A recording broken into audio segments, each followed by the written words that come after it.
Bonjour à tous, bien-aimés. Je vous invite à une lecture dans Romains chapitre 16. Romains chapitre 16, donc c'est la dernière lettre, le dernier paragraphe de cet épître aux Romains, à partir du verset 17, où Paul va dire, je vous exhorte, frères, à prendre garde à ceux qui causent des divisions et des scandales, au préjudice de l'enseignement que vous avez reçu. Éloignez-vous d'eux, car de tels hommes ne servent point Jésus-Christ notre Seigneur, mais leur propre ventre, et par des paroles douces et flatteuses, ils séduisent les cœurs simples, le cœur des simples.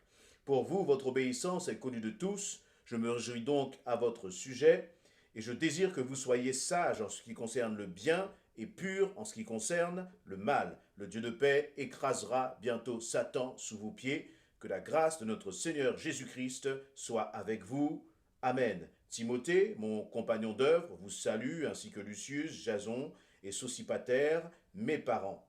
Je vous salue dans le Seigneur, moi, Tertius, qui ai écrit cette lettre. Gaius, mon hôte, et celui de toute l'Église vous salue. Eraste, le trésorier de la ville, vous salue, ainsi que le frère Cartus. Que la grâce de notre Seigneur Jésus-Christ soit avec vous tous. Amen. Voilà donc dans ce passage, eh bien l'apôtre Paul, comme je disais tout à l'heure, est en train de terminer la lettre aux Romains. Et dans cette lettre, il va exhorter, il va conseiller, encourager et mettre en garde les frères et sœurs de l'Église de Rome.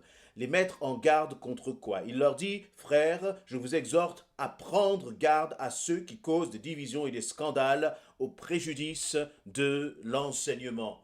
Qu'est-ce que cela signifie? Eh bien, cela montre que déjà dans la première église, dans les premières églises, dans l'église apostolique, eh bien, il y avait déjà des loups. Ces loups n'étaient pas des personnes de l'extérieur, mais c'était comme ce que je vais appeler des infiltrés, des personnes qui sont là à l'intérieur de l'église, mais qui vont comme distiller un faux évangile, comme distiller une parole de la parole de Dieu, mais frelatée. Une parole de Dieu, mais dans lequel on a enlevé certains éléments, où on camoufle certains éléments afin de séduire. Le diable est un séducteur et donc il va souvent utiliser justement des méthodes de séduction pour en appâter le plus grand nombre, pour en détourner le plus grand nombre de la voie de la vérité. Et ce qui est intéressant, c'est que justement, lorsqu'ils vont commencer à détourner, cela va créer des divisions, cela va créer des scandales dans l'Église. Et donc, il y a là très clairement une mise en garde. Et ce qui est intéressant, c'est que c'est Christ qui bâtit l'Église.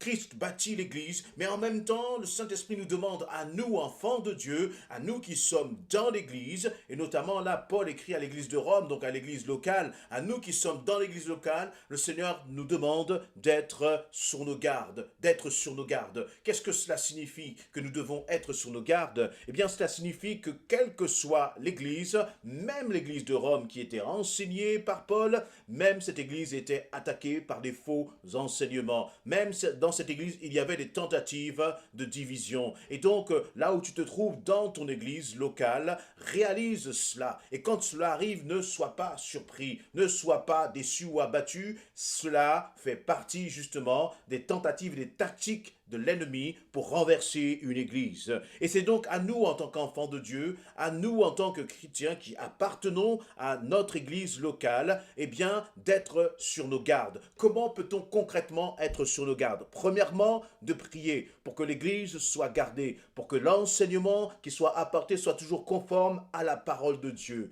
Deuxièmement, eh bien, c'est de ne pas justement participer à toute discussion ou tentative de division. Et c'est très intéressant parce que de ce point de vue-là, l'approche que propose l'apôtre Paul et donc que nous propose le Seigneur à travers son serviteur Paul, c'est une approche qui est radicale, Il va dire ceci, je reprends, je vous exhorte, frères, à prendre garde à ceux qui causent des divisions et des scandales au préjudice de l'enseignement que vous avez reçu. Alors là encore, le terme prendre garde peut être encore un peu flou. Et donc, Paul va préciser ce qu'il entend par cela. C'est une attitude extrêmement, comme je le disais tout à l'heure, radicale. Il va dire, éloignez-vous d'eux, éloignez-vous d'eux. Qu'est-ce que cela signifie? Si tu sens que quelqu'un a un discours qui amène à la division, qui amène au scandale, ce n'est pas le scandale dans son attitude, mais c'est le scandale par rapport à la parole de Dieu.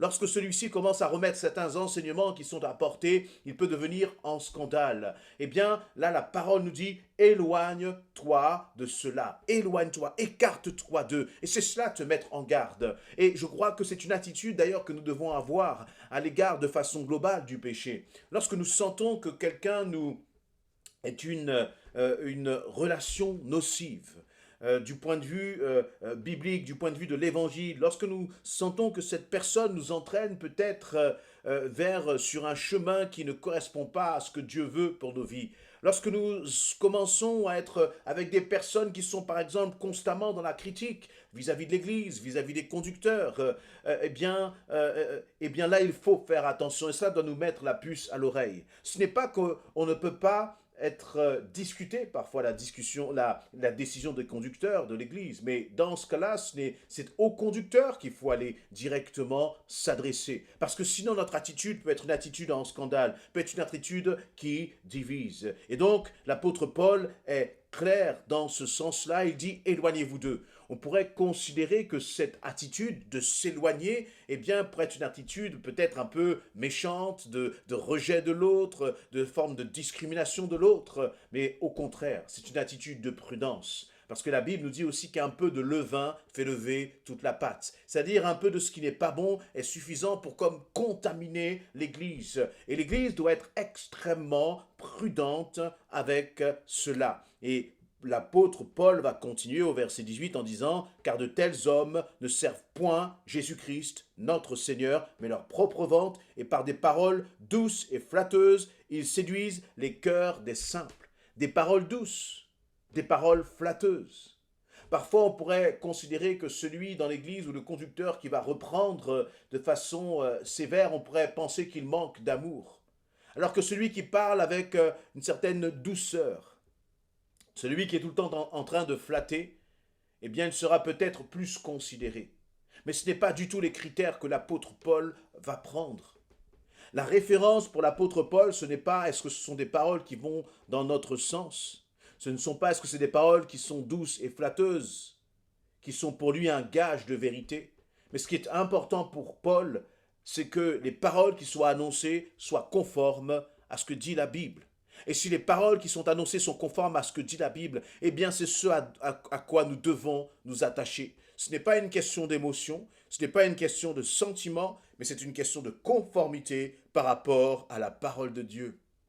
Et il n'y a rien de plus dangereux que justement une parole qui ressemble à la parole de Dieu, mais qui, lorsque l'on commence à regarder en profondeur, eh bien, cache certaines, demi-vérités. Et là, on commence à être déjà dans le mensonge. Et l'apôtre Paul, encore une fois, est radical lui aussi dans ces termes.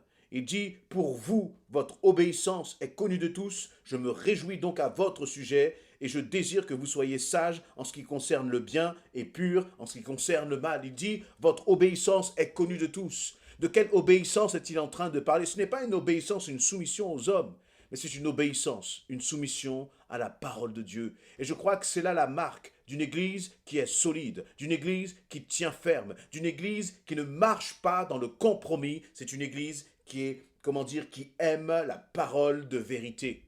Lorsque l'on te parle, lorsqu'un frère ou une sœur partage avec toi, peut-être que parfois ils vont te dire quelque chose qui ne te plaît pas. Comment est-ce que tu vas réagir? Est-ce que tu vas te mettre en colère? Est-ce que tu vas manifester de la susceptibilité? Ou tu vas prendre le temps d'analyser cette parole, même si elle ne te plaît pas, même si peut-être quelque part elle te gêne un peu, parce que peut-être qu'elle va dénoncer certaines attitudes, elle va dénoncer certains comportements, certains manquements. Et donc tu ne vas pas aimer cette parole et tu vas commencer à te renfermer sur toi-même peut-être, ou être en colère contre le frère ou la sœur, ou lui faire la tête.